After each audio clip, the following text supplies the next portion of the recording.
Good afternoon. How many people are native English speakers? Could you raise your hands, because we need to see if we should do it in English or French. And okay, well, quite a lot. So we do it as expected in English. Perfect. I'm very glad today to have Jérôme Marty from Waze on stage with me to talk about data on the city, and what is the role of data in smart cities. It's perfectly most of you know Waze. I won't introduce what is Waze in itself, because I expect that most or all of you know that Waze is a GPS app and an amazing one. But maybe it's worth coming back to how Waze works with a few details on what kind of business models it have, because it's very different from other GPS apps. As you may know, Waze is crowdsourcing data from its own users, from drivers. So when you use Waze as a driver, you provide data to Waze, and this helps Waze provide the service, like traffic jam information. And Waze is able to work with cities mainly to exchange data against other data, which is a way to, we talk about it, but to give back to the community, but also to get more data to improve its own service. Maybe Jérôme would like to elaborate a bit on Waze, how this works, and why you did it this way. Historically, it's 10 years old now, and why you are so different from other GPS apps, maybe. Good afternoon, everyone. First of all, can you raise your hand if you are a Waze user? Just to. Okay. Okay. For those who don't know Waze, basically it's a free, real-time, crowdsourced traffic and navigation app. Let's put it that way. It's a new generation of GPS. And we started in 2008 in Israel. Basically, we started from a map, a free map. So all the data we use is data that is contributed by our users. So we own our map. That's something that differentiates us from the rest of the map players. Our business model, you asked a question about the business model, is based on advertising. So the service is completely free, available on your app, on iPhone or Android, and it's completely free, and we monetize the service against advertising. And we try, in terms of advertising, what we call it, we've designed our own advertising format, which is called native ad, and we try to have something that is relevant to the driver. It's crowdsourced. I think it's the main difference from the other GPS. So basically, it's a social application, and every driver on the road helps the other driver. That's the way I see it. And it's the same philosophy we have with cities. So one of the main questions is, how do I contribute? So just to give you some perspective, we have 85 plus million users around the world. Everyone, those who raise your hand, when you have Waze open in your car, you contribute, because we get GPS data. So we know if you're stuck in traffic or not. For instance, we know your position, and you give this information to the community. So we define each segment of the road, and we know if there's a traffic jam or not. That's the first level of contribution. So let's call it passive. The second level of contribution, there is an active level of contribution. You can interact with Waze by the voice or with your hand, by notifying, for instance, an accident, pothole, a traffic jam. So this is another level of contribution we get from you. So it's live data that is happening on the road, and we get from you. Third way of contributing is basically what we have. I said we started from a blank map. We have what we call map editors. So it's more than, I think we have now 30,000 map editors around the world. These are like heavy users, people who build the map, who are champions in their area, and design the road once there is a new road that is built, that will put it on the map that will verify the information sent by the other members of the community, and we have real access to it. So let's say there are heavy users. And lastly, we've launched in 2014 a program that is called CCP, Connected Citizen Program. It is a program that is designed for ways to exchange data freely, anonymized and aggregated data with cities in order to mutually benefit from the data we both generate. And I guess that this data is very valuable, not only for you, but potentially for many other stakeholders. And with whom do you share this data? You mentioned cities. Do you share this data with other stakeholders, and why, or why not? So we share, let's say the philosophy is we share this data freely with people who have an impact on road. So cities have an impact because they organize events, they close some road, they have some constrictions happening on their road. It's important for us, for instance, in France, we have a partner that is the city of Versailles. Each year they have an event which is called Paris-Versailles.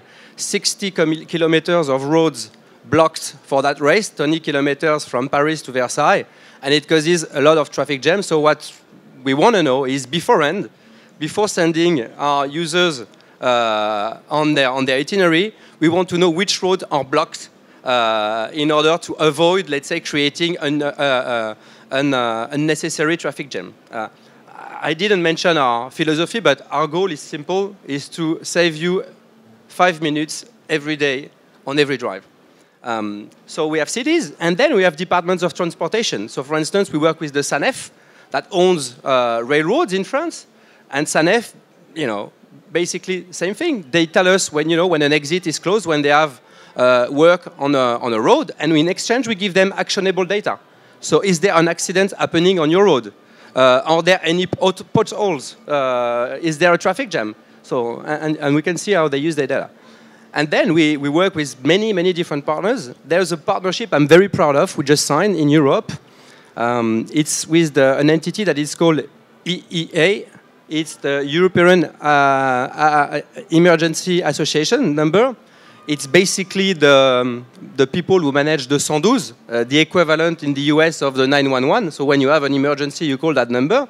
And basically what we do with those guys, we share all the information related to the accident. So when a user notifies or signals an accident on Waze, we directly send this information to the sapeurs-pompiers in France, and they collect that information, and they can then be aware of where the accident took place in advance and send, using Waze as well, an ambulance. How do you say ambulance? Ambulance. Emergency. There. And I think this is pretty interesting because this partnership has already put in place in the US. So in the US, the data we had from this partnership is that in 63% of cases, information that people get from the 911 has no location information. So when you have an accident, you don't exactly know where you are. I mean, you're in an accident. That's something that is, first of all, the quality of information is there. Second of all, the speed of information. 70% of the cases, we notify 911 before they receive a call. So the quality of information is there. And more importantly, when you talk about our role and how this data is actionable, they can have benefit for the society. On average, they've gained 4.5 minutes on every trip, to get there. So I think this is super interesting. Maybe another point to mention: this program, we were lucky enough, we didn't invent that program. It was suggested by a city, the city of Rio, in 2013, when they received the visit of the Pope, and they had to define basically, his itinerary within the city. They knew it was very popular, lots of people were going to be there, and they didn't want to create unnecessary traffic jams, so they contacted us because we have a huge base of users there to give us, so they asked us, please be aware that the Pope will take this itinerary. Can you please don't send people on that day, on that itinerary? And this is how this program took form, because it was really useful. So there is an exchange of information, but some people raise criticism for Waze app on other apps by saying, for instance, that what about cooperation with police officers? Because in Waze I can say, oh, there is a police here, and sometimes policemen are not that happy. Or also, some say that what about small streets in front of a kindergarten, for instance? How do you deal with that? What's your philosophy? And is there any cooperation with public sector and public officials on these topics? And how can you make things easier on this? I mean, we're open to any partnership. Everyone who has to deal with the road, we're open to partner and exchange data. For sure, there is, as you know, a legislation that is pushed in France because the policeman wants us to.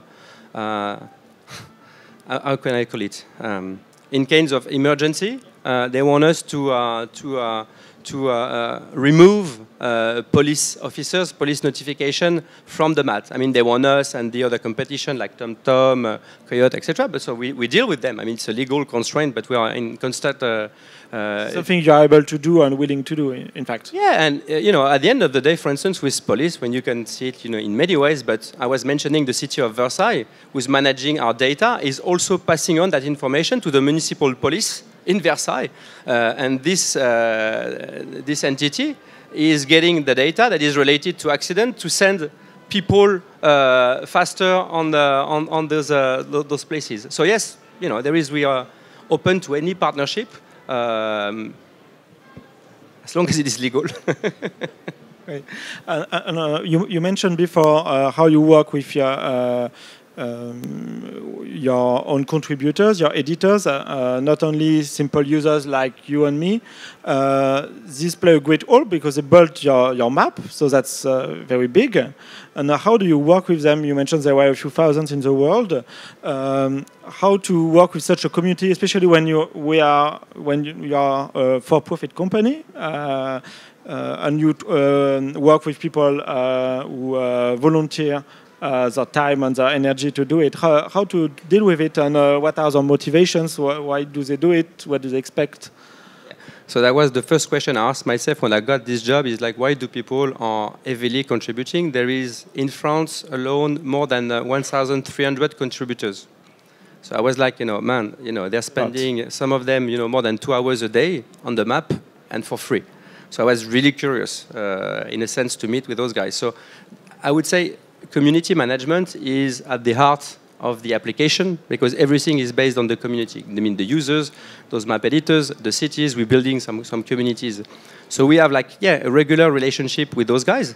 They don't get paid. I think the benefit they get from this contribution is basically they do something, first of all, for the community, and they see what they do as an impact.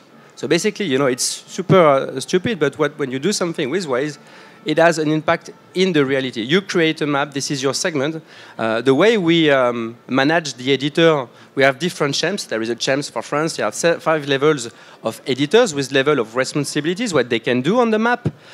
You have a French champ and you have regional champs. So those are people that are very much, let's say, attached to their region and basically want to do something, let's say, for the greater good.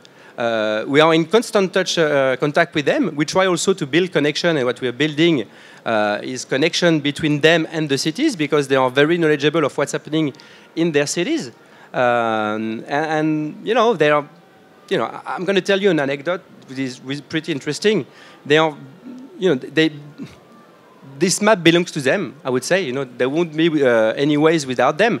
4 months ago, we had a TV program that was based on the internet, and basically the topic was when it's free, it's the user who pay.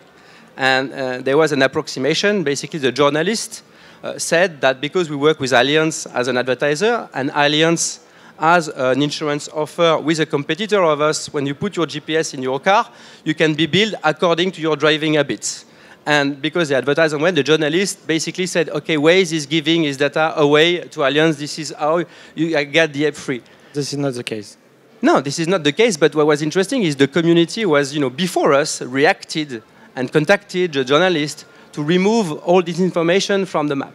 And there was, for those who are French, there was a TV program this last Saturday on Le Tube for Canal+, focused on Waze, and you can see basically what a map editor is, what his motivation, and what he's doing actually to the map. So I say, yeah, this is uncommon, unusual, somehow strange because we are not used to it. But I think it's like, I mean, it's very personal what I'm going to say, but it's like a politician. You do something for the community, and the benefit you get from it is really personal. Apart from goodies we give sometimes and meetings we have, and we put them as well at the heart of our, let's say, thinking, product thinking, because they also suggest product on top of designing the map. They also give us ideas like you should put this new feature, blah blah blah. There's a lot of communication going on. And you achieve also high quality for the map, even if you work with these people who are not paid. How you achieve it through the hierarchy of? You mentioned 5 levels of editors. Is it enough to guarantee the quality? And as an entrepreneur, or yourself, or as a general manager, what's your responsibility if something? I mean, if a contributor which is not which has no contract with you, yeah. If something bad happened, I don't know, a wrong data, maybe an error or a bad contribution, how do you deal with it? And maybe it's safer, but how do you make sure it will be even safer than another organization? That's a good question, because recently, I think 2 months ago, we had an issue. So we give them, basically you become, your level of responsibilities comes with a lot of, let's say, experience and data. So not all of the 1,300 map editors have, the power to change something on the map. You go through a validation process. Some people are more powers than others, yeah. But there is a quality check. Having said that, so we experienced 2 months ago, we created an unnecessary traffic jam that blocked the whole of Tel Aviv, because one of our key editors accidentally said that the main road was closed at the peak hour. So no one, because in Israel, I mean, this is where the app was built from, no one took that road, and we created a massive traffic jam in the city. And that was you virtually closed the world, but actually no, in the city, it's like you didn't close it. It's just to say that yes, we're still learning from it. It's community-based. We give, so we are now what we've learned from it is like on certain high traffic road we need to double check the input from the map editors. But I would say it's working pretty well. I mean, if you're using Waze, you don't see like wrong information being put on the map. Sure. Your example is quite interesting because it was a link between physical infrastructure and digital one. Because as you mentioned, if you close the road, maybe on Waze, but also on other digital infrastructure, we can basically close the road because maybe nobody will go there, as you said. So that would be the same for, I don't know, for the subway or for trains. If tomorrow RATP says to everybody on our smartphone that I don't know, line number one is closed, probably they will see almost nobody in the subway, and maybe it was a link between the two. Then I wanted to ask maybe a last question about what can we learn from this information? What do you learn to improve your service? How much did the service improve over the years? I don't know, 5 years ago, was it the same product, or is it better now because of data? Outside of new functionalities, I mean, the level of insights that you have, of knowledge, how does it build? So first of all, what I would say, let's be pretty honest. We don't control what people do with our data. And this is something that is also, we don't have any control over it. And also, we are very surprised by the different cases we see all over the world of, what cities or Department of Transportation, of emergency services are doing with our data, how actionable it is, and the impact it can have on the city and on the people. So that's something we don't control. Our benefit is pretty simple. What we want is data that is related to anything that is happening on the road to provide a better service to our users. So I would say pretty simple. Has it improved the service? Yes, I believe, and I believe in the long run it will improve it a lot. We're trying to expand our service to basically, stadium. Anyone, who's doing like, a manifestation, sport manifestation. We are trying to make the access to our tools the more, accessible, like easily accessible, not to be technical in order to input data. So I think this is one of the things we want, is like by having access to that, I call it cold data, like data that is known in advance of a future event, we can be better at what we are doing. And then the correlation with our application and how it evolves, yes, because we have more dialogue with different entities, we know what this entity care about, and what kind of input we can add on our map to provide a better service to our users. And the world is moving. You see like new laws being put in place. In France, you see pollution. Maybe we'll go with a legislation where we have different, depending on your plate, you'll be able to access the road. There is the critère legislation. Certain part of the city were going to be accessible to certain type of vehicles. So there are, electrical vehicles that are coming in the picture. Now we put in place, the gas station. If I have an electrical vehicle, do I care about gas station? So I think, the world is changing, and the map is changing as well. Sure. And my last question is, since your Waze is really about data and using data to provide the service, would you dream to have more data, and what kind of data in the future? Like, are you interested in data coming from my car, not only from my smartphone? Are you interested in other public data that might not be available or existing today, but might be in the future? Yeah, so, what could improve yet more ways? So this is something we have in other cities. So yes, any type of data. Yes, the more partners we have, the better service we'll provide, for sure. What I really want to have is they have it in Rio, but basically they track the garbage truck. So I think if you live in Paris, garbage trucks are moving and they create unnecessary traffic jam. I would love to have this, as a user. So that's, one of my dream. And then, yeah, I think, any type of data. Thanks. Maybe we have time for one or two questions. Is there any question? Yeah. Is there a microphone or no? Maybe just try. Where's your? Attends, je vais aller.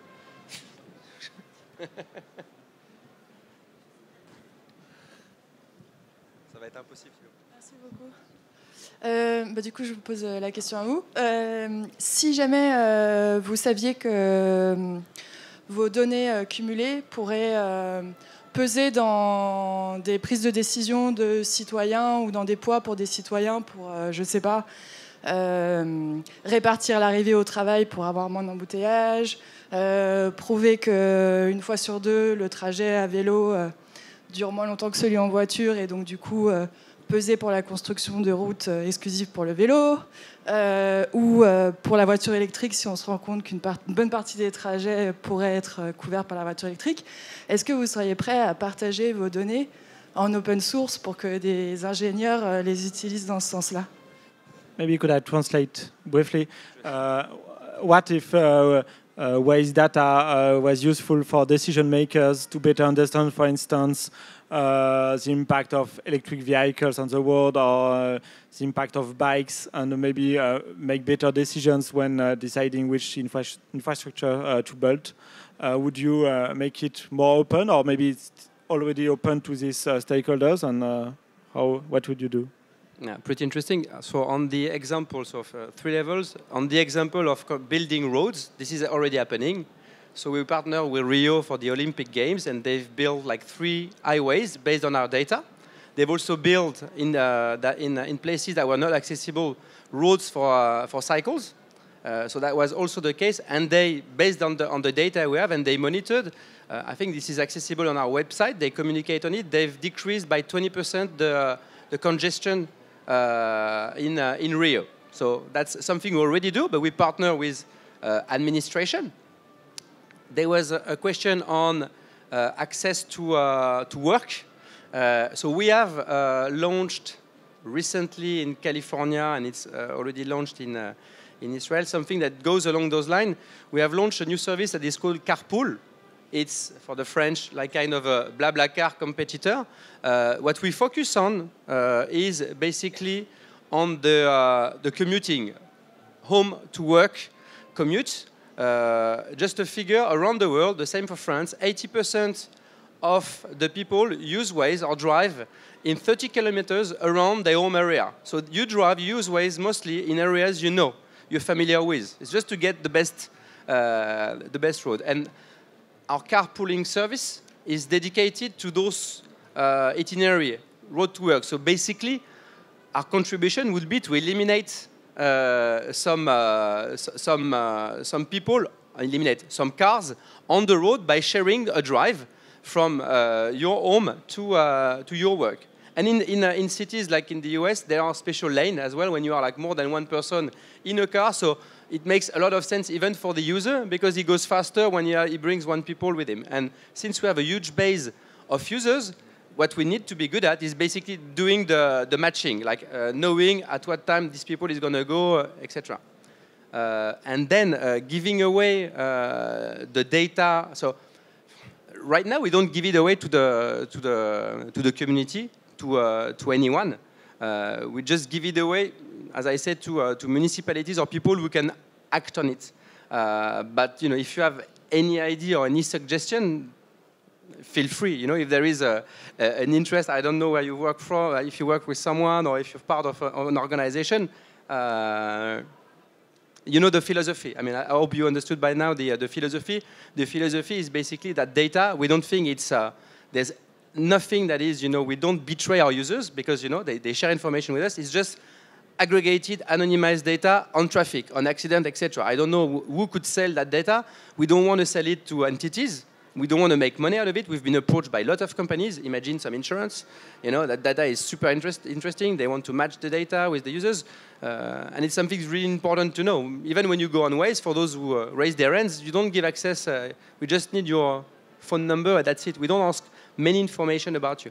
So, reach out to me. Maybe a last question? Yeah.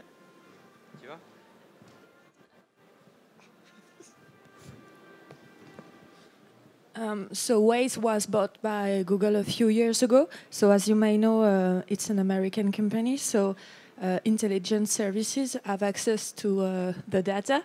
So do they have access to your data, even though it's anonymized, as you said? So how do you anonymize data?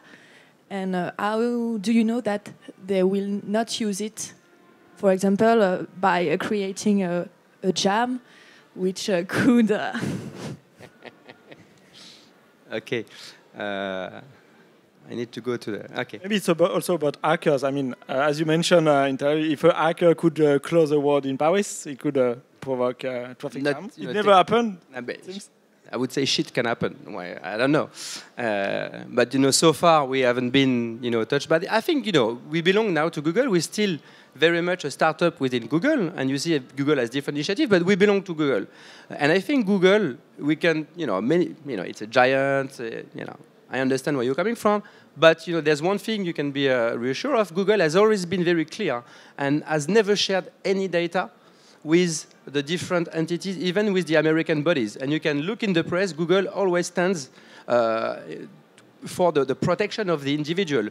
Google has not been to China. I mean, in terms of data, look at the press.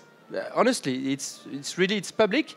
We haven't been to China. We haven't launched in China Gmail, for instance, because if we were to launch Google or Gmail in China, the government could have access to it. So we haven't launched, and we've decided to, don't tap into huge country with a lot of business because that would have an impact on user privacy. Philosophically, we do whatever we can. And I don't think I'm not aware, and I don't think at all we share any information. Could we risk an attack? I would say like maybe anyone else, but I think we are well protected and we do our best not to get those type of attack. Really, I don't know if it answers your question, but. We have to end this talk. Maybe the next speakers will come on board. They will continue the discussion on the same topic with more examples of companies and state-owned companies and startups working on the topic.